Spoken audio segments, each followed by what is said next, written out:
السلام عليكم ورحمة الله وبركاته. الحمد لله رب العالمين والصلاة والسلام على سيد المرسلين وعلى آله الطيبين وأصحابه الطاهرين وعلينا وعلى الناس كلهم أجمعين. أما بعد، فقد قال الله تعالى في القرآن العظيم: فاعتبروا يا أولي الأبصار. صدق الله العظيم. وقال نبينا محمد رسول الله صلى الله عليه وسلم: شبابك قبل هرمك. صدق رسول الله صلى الله عليه وسلم. அளவற்ற அருளாளன் நிகரற்ற அன்பரனுமாகிய எல்லாம் வல்ல அல்லாஹ்வின் திருப்பெயரால் ஆரம்பம் செய்கிறேன். நபி ஸல்லல்லாஹு அலைஹி வஸல்லம் அவர்களிடத்தில் ஒரு மனிதர் வந்து, யா ரசூலல்லாஹ், எனக்கு ஏதேனும் உபதேசங்கள் செய்யுங்கள் என்று முறையிட்டார்.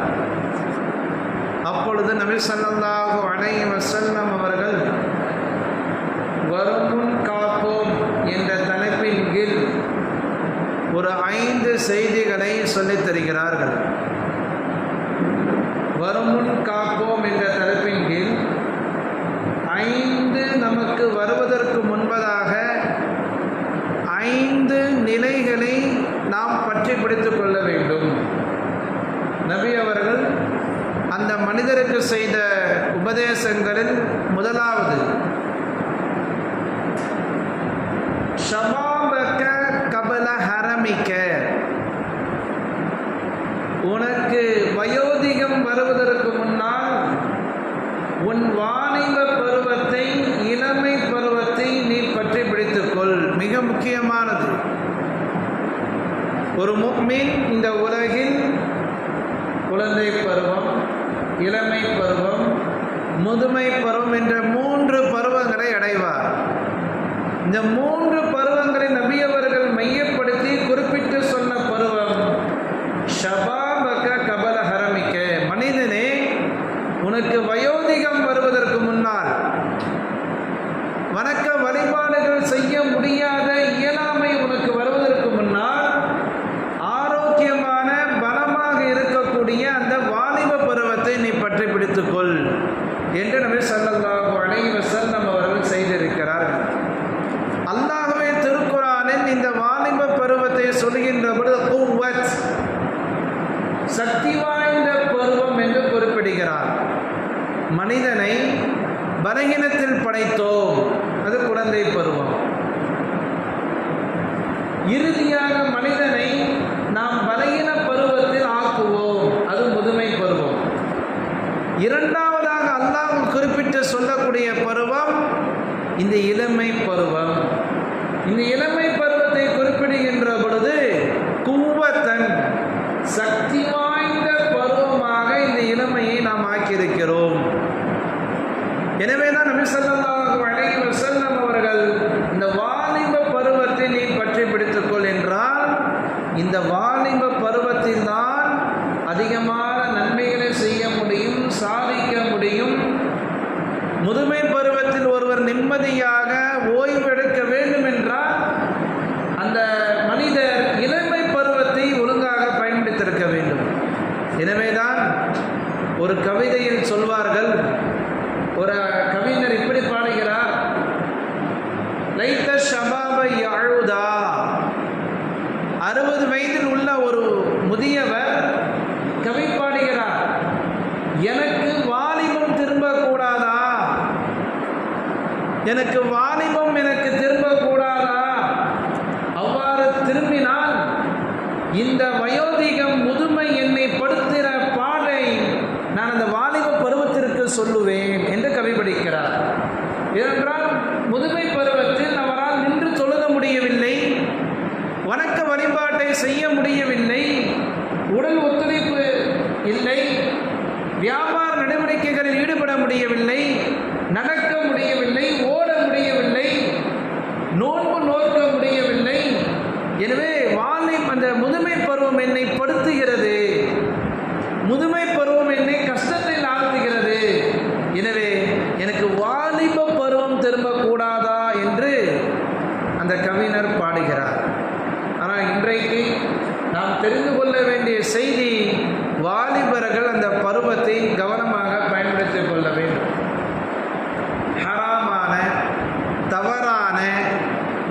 பயன் தராத விஷயங்களில் நாம் கவனத்தை செலுத்தக்கூடாது.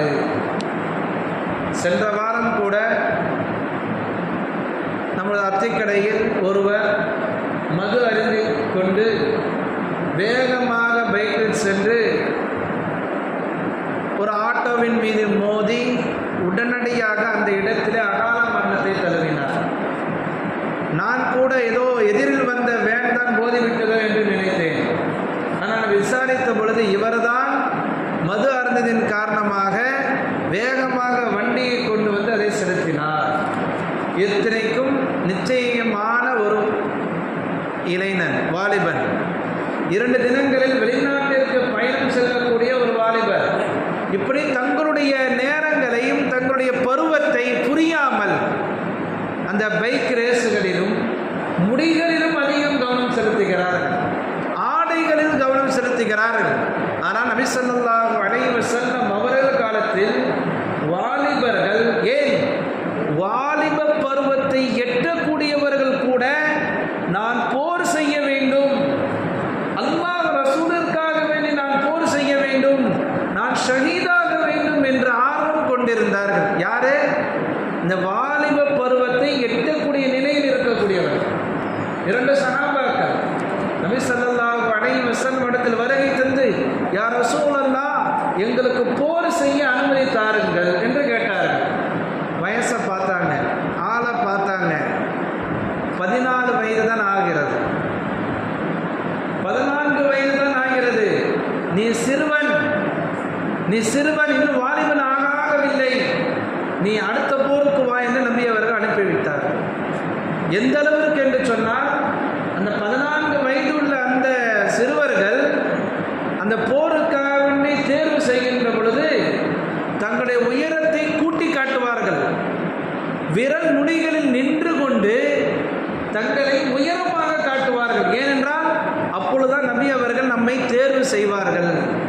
இப்படி ஒரு ஆர்வம், மார்க்கத்திற்காக வேண்டி, இஸ்லாத்திற்காக வேண்டி நான் உயிர் தியாகம் செய்ய வேண்டும், போர் செய்ய வேண்டும் என்று இப்படி சஹாபாக்கள் மார்க்க விஷயத்தில் அதிகம் கவனம் செலுத்தினார்கள். இன்றைக்கு இளைய சமுதாயம் இந்த இன்ஸ்டாகிராம், இந்த ஃபேஸ்புக் போன்ற அந்த ஆப்புகளை நன்கு தெரிந்து வைத்திருக்கிறார்கள். நமக்கு தெரியாத விஷயங்களை எல்லாம் அவர்கள் நமக்கு கற்று தருகிறார்கள். அதை இப்படி செய்ய வேண்டும், அதை செய்ய வேண்டும். ஆனால் அதே கவனம், அதே ஆர்வம் மார்க்க விஷயத்திலும் இருக்க வேண்டும். நுபுவத்து கிடைத்த வயது எது நபிக்கு தெரியல. ஆனால் கிரிக்கெட் வீரருடைய வயது, அவருடைய குடும்பம், அவர் உடுத்தும் ஆடை, அவர் பயன்படுத்தக்கூடிய பொருட்கள் அனைத்தும் அப்டேட் தெரிந்து வைத்திருக்கிறார்கள். ஒரு இஸ்லாமிய பெண், வாலிப பெண், நாங்கள் திருமணத்துக்கு முன்பதாக லிவிங் டுகெதரில் வாழ்ந்து கொண்டிருக்கிறோம். லிவிங் டுகெதர் என்றால் தெரிந்து வைத்திருக்கிறார். ஆனால் அந்த வாலிப பெண் தான் ஹிஜாப் அணிய வேண்டும் என்ற செய்தியை மறந்திருக்கிறார். இந்த லிவிங் டுகெதர் என்ற வாழ்க்கை என்பது ஒரு ஹராம், ஜினா, விபச்சாரம் என்று மார்க்க செய்திகளை தெரிந்து இருக்கிறார்கள். தான் சாதாரண சொன்ன நபி அவர்கள் எந்த ஆண்டு பிறந்தார்கள் தெரியல. நபி அவர்களுடைய முதல் மனைவியின் பெயர் என்ன தெரியல. இஸ்லாத்தில் முதல் நடைபெற்ற போர் எது, இது தெரியவில்லை. எனவே அந்த மார்க்க விஷயத்தில் மிகவும் கவனக்குறைவாக இருக்கிறார். இதற்கு சிறந்த எடுத்துக்காட்டு இப்னு அப்பாஸ் ரலியல்லாஹு அன்ஹு அவர்கள். மிக முக்கியமான சம்பவம். உமர் ரலியல்லாஹு அன்ஹு அவர்கள் சபையில் வயது முதிர்ந்த பெரியவர்கள் எல்லாம் இருக்கிறார்கள்.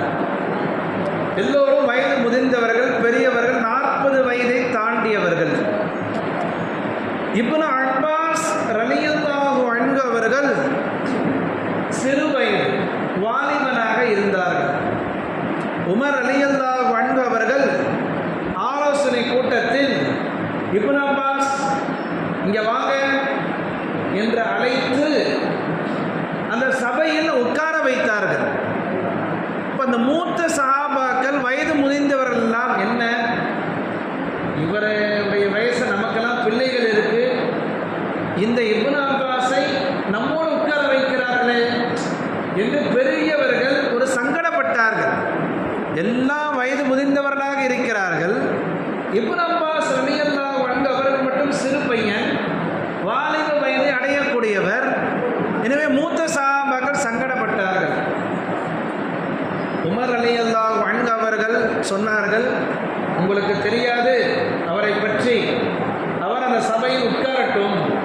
என்று சொன்னார்கள். இவருடைய திறமையையும் இவருடைய அந்த அறிவையும் ஞானத்தையும் தெரிவிப்பதற்காக வேண்டி ஒரு கேள்வி கேட்கிறார்கள் உமர் ரலியல்லாஹு அன்ஹு அவர்கள். தோழர்களே, இதா ஜாஅ நஸ்ருல்லாஹி வல் ஃபத்ஹ் என்ற ஆயத்தினுடைய விளக்கம் என்ன என்று கேட்டார்கள். சூரத்து நஸ்ர். சஹாபாக்கள், அந்த மூத்த சஹாபாக்கள், வயது முதிர்ந்தவர்கள் என்ன பதில் சொன்னார்கள் என்றால், அல்லாஹ்வுடைய உதவி வந்துவிட்டால், அல்லாஹ்வுடைய வெற்றி வந்துவிட்டால் நீங்கள் இறைவனை துதியுங்கள், புகழுங்கள் என்று சொன்னார்கள். உமர் ரலியல்லாஹு அன்ஹு அவர்கள், நான் இதை கேட்கவில்லை, இந்த ஆயத்துடைய பொருளை கேட்கவில்லை, இந்த ஆயத்துடைய உள்கருத்து என்ன என்றுதான் நான் கேட்டேன். உடனே மூத்த சஹாபாக்களுக்கு மத்தியில் இப்னு அப்பாஸ், நீங்கள் சொல்லுங்கள் என்றார். உடனே அந்த வாலிப பருவத்தில் இப்னு அப்பாஸ் ரலியல்லாஹு அன்ஹு அவர்கள் இந்த சூராவின் மூலமாக, சூரத்து நஸ்ரின் மூலமாக நபி அவர்களுடைய நபுவத்தினுடைய பணி முடிகிறது.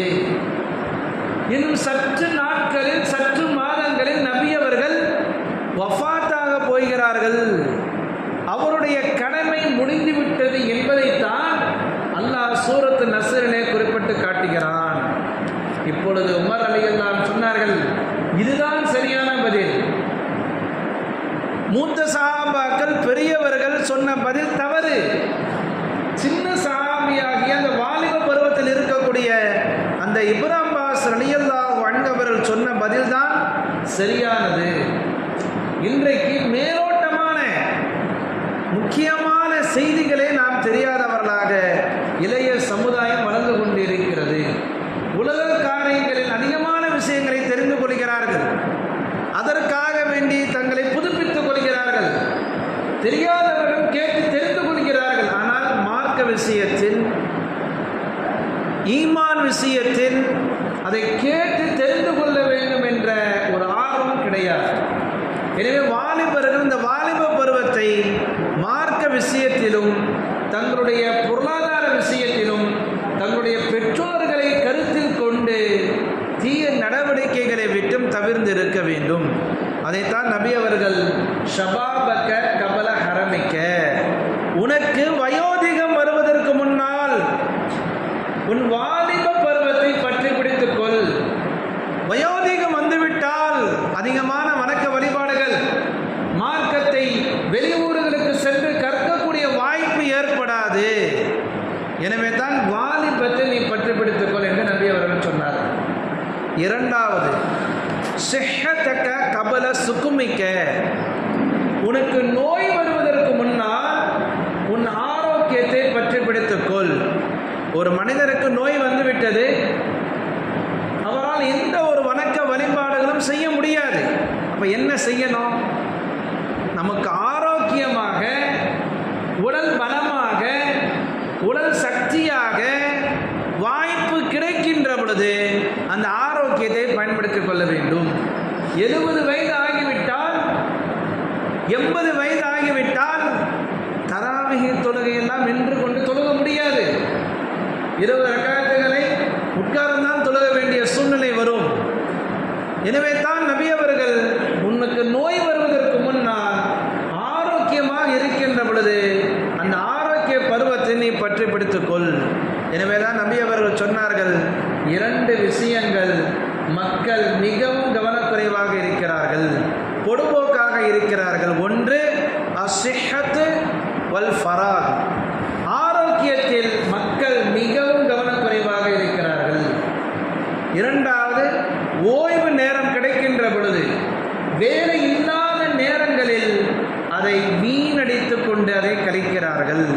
எனவே நபி ஸல்லல்லாஹு அலைஹி வஸல்லம் அவர்கள் சொல்ல வருவது, நோய் வருவதற்கு முன்னால் ஆரோக்கியமான அந்த பருவத்தை பற்றி பிடித்துக்கொள். எதுவெல்லாம் செய்ய முடியுமோ அதை நீங்கள் செய்து கொள்ளுங்கள். அப்படி செஞ்சாதான் ஆரோக்கியமான பருவத்தை நாம் முறையாக கழித்தால் மட்டுமே நோய் ஏற்பட்ட நேரத்தில் செய்ய முடியாத போது அல்லாஹ் நன்மையை கொடுப்பான். மலக்குமாரிடத்தில் அல்லாஹ், மலக்குமார்களே இந்த அடியாருக்கு நன்மையை எழுதுங்கள் என்று சொல்லுவான். மலக்குமார்கள் கேட்பார்கள், யா அல்லாஹ், அந்த அடியான் எந்த ஒரு நன்மையும் செய்யவில்லையே, நன்மையை செய்யவில்லையே, அவருக்கு எப்படி நான் நன்மையை எழுதுவது என்று மலக்குமார்கள் கேட்டார்கள். அதற்கு அல்லாஹ் சொன்னான், இந்த மனிதன் 1ஆவது தேதியிலிருந்து 25 தேதி வரைக்கும், உதாரணமாக சொல்கிறேன், தொடர்ச்சியாக தொழுது கொண்டுதான் வந்தார். இந்த சுன்னத்தை தொடர்ச்சியாக குரானை ஓதிதான் வந்தார். 2 நாட்களுக்கு அவருக்கு உடம்பு சரியில்லை, காய்ச்சல், தலைவலி. எனவே அந்த வணக்கத்தை அவரால் செய்ய முடியவில்லை. எனவே 25 நாட்களாக அவர் செய்தார் அல்லவா, அதே நன்மையை நீ அவருக்கு எழுது. காரணம் என்ன? நோய்வாய்ப்பட்ட நிலையிலும் கூட நமக்கு நன்மை எழுதப்படுகிறது. நாம் செய்யாமல் இருந்தாலும் கூட அதற்குண்டான கூலி கொடுக்கப்படுகிறது. அதற்கு காரணம் ஆரோக்கியமான பருவத்தை நாம் பற்றி பிடித்துக் கொள்ள வேண்டும். நமக்கு உடல் ஆரோக்கியமாக இருக்கின்ற பொழுது, உடல் வலிமையாக இருக்கின்ற பொழுது, வாய்ப்பு கிடைக்கின்ற பொழுது, ஒரு வணக்கத்தை நீங்கள் தினசரி செய்கின்ற பொழுது,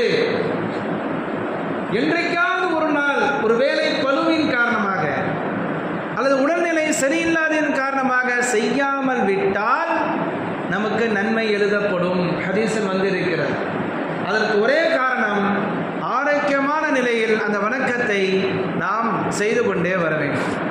3ஆவதான உபதேசம், கினாக கபல ஃபக்ரிக, உனக்கு ஏழ்மை வருவதற்கு முன்னால், உனக்கு வறுமை வருவதற்கு முன்னால் உன் செல்வ நிலையை பயன்படுத்திக் கொள். வறுமையில் இருக்கின்ற பொழுது சக்காத்தை கொடுக்க முடியாது. வறுமை இருக்கின்ற பொழுது சக்காத்து கடமையாகாது.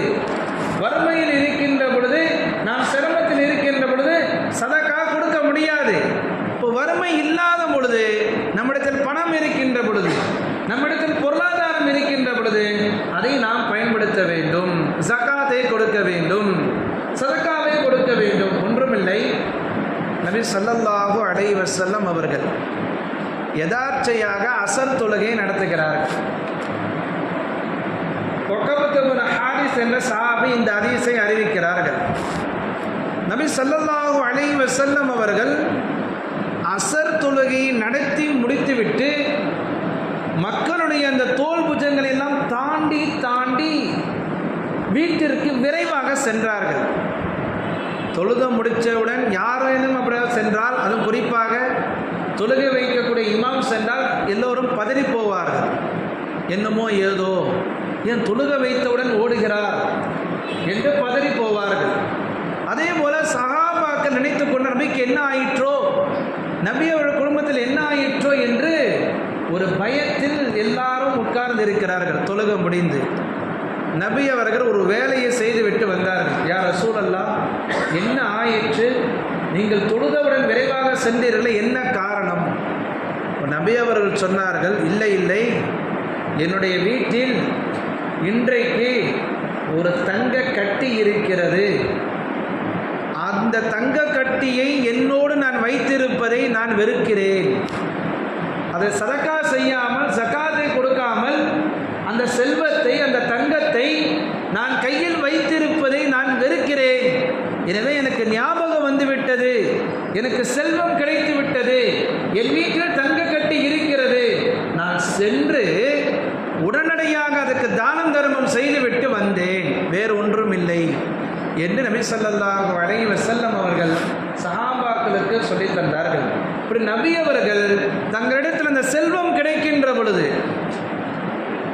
செல்வம் கிடைக்கின்ற பொழுது, பொருளாதாரம் கிடைக்கின்ற பொழுது அதை பயன்படுத்தினார்கள். நல்ல வழிகளில் தானம் தர்மங்கள் செய்து. இதே போல தான் சஹாபாக்கள், எந்த சஹாபாக்களுக்கெல்லாம் செல்வம் இருக்கிறதோ, பணக்கார சஹாபாக்களாக இருந்தார்களோ, மார்க்க விஷயத்திற்காக அந்த செல்வத்தை பயன்படுத்தி இருக்கிறார்கள். அதற்கு சிறந்த எடுத்துக்காட்டு அபூபக்கர் சித்தீக் ரலியல்லாஹு அன்ஹு. நபி அவர்களே சொல்கிறார்கள், எனக்கு இந்த மார்க்கத்திற்கு யாருடைய செல்வம் பயன்பட்டது என்றால் அபூபக்கர் சித்தீக் ரலியல்லாஹு ஈட்டிய செல்வம் தான் எனக்கு பயனளித்தது. அதை போன்று வேறு யாரும் என்னுடைய மார்க்கத்திற்காக வேண்டி எனக்கு கொடுத்தது கிடையாது. அந்த அளவிற்கு அபூபக்கர் சித்திக் ரலியல்லாஹு அன்ஹு அவர்கள் மார்க்கத்திற்காக வேண்டி தனக்கு அல்லாஹ் கொடுத்த அந்த செல்வத்தை பயன்படுத்தினார்கள். எனவேதான் மூன்றாவதாக உபதேசம், வறுமை வருவதற்கு முன்னால் செல்வ செழிப்பை பயன்படுத்திக் கொள். நான்காவது, ஃபராகக கபல ஷுகுலிக்க, உங்களுக்கு ஏதேனும் வேலைகள் வருவதற்கு முன்னால் ஓய்வு நேரத்தை பயன்படுத்திக் கொள். ஏதேனும் உலகம் சார்ந்த நம்முடைய வியாபார நடவடிக்கைகள் சார்ந்த வேலை பளுவுகள் அதிகமாக வருவதற்கு முன்னால் வேலை கிடைக்காத, வேலை இல்லாத அந்த பருவத்தை நீ பயன்படுத்திக் கொள், வீணடித்து விடாதே. எனவேதான் நபி அவர்கள் சொன்னார்கள், இஹ்ரிஸ் மா யன்ஃபஅக, உனக்கு எது பயனளிக்குமோ அதில் நீ ஆர்வப்படு என்று சொன்னார்கள். ஓய்வு நேரத்தை இம்மை மறுமைக்காகவே நல்ல வழிகளில் பயன்படுத்த வேண்டும். எனக்கு 2 மாதம் லீவு, 10 மாதம் வேலை செய்து 2 மாதங்கள் லீவு என்று சொன்னால் அந்த 2 மாத லீவுகளையும் முழுமையாக வீணடித்து விடக்கூடாது. அதில் மார்க்க விஷயங்கள், குடும்பத்திற்கு தேவையான காரியங்களை செய்வது போன்ற நல்ல விஷயங்களில் நம்முடைய அந்த ஓய்வு நேரங்களை பயன்படுத்திக் கொள்ள வேண்டும் என்று நபி ஸல்லல்லாஹு அலைஹி வஸல்லம் அவர்கள் 4ஆவதாக செய்தார்கள். 5ஆவதாக ரத்தின சுருக்கமாக அந்த மனிதருக்கு செய்தார்கள், ஹயாத்தக்க கபல மௌத்திக்க, உனக்கு மௌத் மரணம் எப்பொழுது வேண்டுமானாலும் வரலாம். எனவே அந்த மரணம் வரும் முன் உன் ஹயாத்தை பற்றி பிடித்துக்கொள், வாழ்க்கையை நீ பற்றி பிடித்துக்கொள், உன் வாழ்நாளை பற்றி பிடித்துக்கொள் என்று நபி ஸல்லல்லாஹு அலைஹி வஸல்லம் அவர்கள் அந்த நாளுடைய கருத்தையும் சுருக்கமாக இறுதியாக 5ஆவதாக சொன்னார்கள், உன் வாழ்க்கையை பற்றி பிடித்துக்கொள். எனவேதான் ஹதீஸில் வருகிறது, மக்களில் சிறந்தவர் யார் என்றால் யாருடைய ஆயுள் காலம் நீண்டு அதில் அதிகமான நன்மைகளை செய்தாரோ அவர்தான் மக்களில் சிறந்தவர். மக்களில் கெட்டவர் யார்? யார் நீண்ட நாள் வாழ்ந்து பாவங்களையும் குற்றங்களையும் தன்னுடைய வாழ்நாளில் அதிகப்படுத்திக் கொண்டாரோ அவர்தான் மக்களில் தீயவர் என்று நபி ஸல்லல்லாஹு அலைஹி வஸல்லம் அவர்கள் குறிப்பிட்டிருக்கிறார்கள். எனவே வாலிப பருவம், செல்வ நிலை, ஆரோக்கியம், ஓய்வு நேரம், நம்முடைய இந்த ஹயாத், இது 5ம் நமக்கு மிக மிக முக்கியமான நியாமத்துக்கள். எனவே தான் அல்லாஹ் தஆலா சொன்ன, துஸ்அலுன்ன யௌமைதின் அனின் நஈம், நாளை மறுமையில் நீங்கள் எந்தெந்த நியாமத்துக்கள் எல்லாம் கொடுக்கப்பட்டீர்களோ அதை பற்றி கேள்வி கேட்கப்படுவீர்கள். அதில் குறிப்பாக இந்த 5ஐயும் பற்றி நாம் கேள்வி கணக்கு கேட்கப்படுவோம். எனவே அந்த வருமுன் காப்போம் என்ற தலைப்பின் கீழ் இந்த 5 விஷயங்கள் நமக்கு வருவதற்கு முன்னதாக இந்த 5 விஷயங்களை பற்றி பிடிக்கக்கூடிய தௌஃபீக்கை வல்ல அல்லாஹ் நம் அனைவருக்கும் தந்தல் புரிவானாக. வாஹிர் தாவானா அல்ஹம்துலில்லாஹி ரப்பில் ஆலமீன். அஸ்ஸலாமு அலைக்கும் வரஹ்மத்துல்லாஹி வபரகாத்துஹு.